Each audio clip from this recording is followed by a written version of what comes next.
The U.S. Navy is nearing the end of a first-of-its-kind training mission. For more than a week, about 300 French Navy members have been living and training on an American aircraft carrier, the USS George H.W. Bush, off the East Coast. Jan Crawford went on board and joins us from Naval Station Norfolk in Virginia. Jan, good morning. Well, we're on the deck of the USS Gerald R. Ford, but out at sea on the Bush is where these training exercises are just wrapping up. It marked the first time that U.S. and French pilots, mechanics, and sailors have lived together side by side on an aircraft carrier, and we were there to see how this mission all came together. We reached the USS George H.W. Bush like the Navy does, from the sky, going from 150 miles an hour to a dead stop in less than 2 seconds on another busy day of flight operations. The mission: joint training exercises with a key ally, France. What's it like being here on the USS George H.W. Bush? Of course, your carriers are so huge, right? So Huge. Well, it's America. We like things big.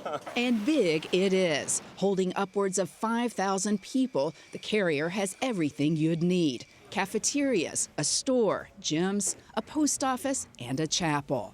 We have 3 elevators. Rear Admiral Stephen Evans commands the George H.W. Bush and all the ship personnel in its carrier strike group. Every day I'm in awe of this. I mean, you think about what goes into this. This is a city with an airfield on top of it. The lifeblood that goes through it are these young men and women. For the French visitors, it's a chance to sharpen their skills with the best while working on a runway moving through the ocean at more than 30 miles an hour. this experience is awesome, right? Because, awesome. Yeah, it's a kind of brotherhood. We do the same job. We did many operations together. With everyone performing key roles. In the ship's tower, the air officer, or air boss, controlling the airspace. On the flight deck, the landing signal officers communicating with pilots as they come in for landing. Touching down at the right moment so a hook on the tail of the plane snags a wire across the flight deck. This is what catches the aircraft. This engineering marvel is programmed below deck, where the ship's hydraulic systems slow the plane down. With takeoffs and landings happening at the same time day and night, it feels like organized chaos. And keeping it all organized is the aircraft handling officer. This is a Ouija board. A Ouija board? Yes. This is what depicts what's going on the flight deck.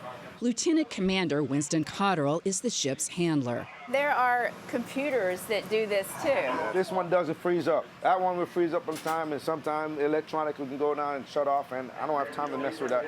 And overseeing all these operations is the ship's captain, Sean Bailey. How is this helping us in our readiness? It's important from the perspective of demonstrating support for our allies. At the same time, it sends that signal to the world that we're strong partners, hand in hand. Now, the U.S. has 11 aircraft carriers. That is more than any other nation. The French only have one, the Charles de Gaulle. It's now undergoing extensive maintenance. So while that's taking place, training exercises like this one really help our allies like the French stay prepared and ready for anything. John? Jan, thanks. Organized chaos. That's what she said. That, boy, it is amazing. Always an engineering marvel to how they do that. But it's good we're helping out the French, too. Yes, exactly. Small city on sea.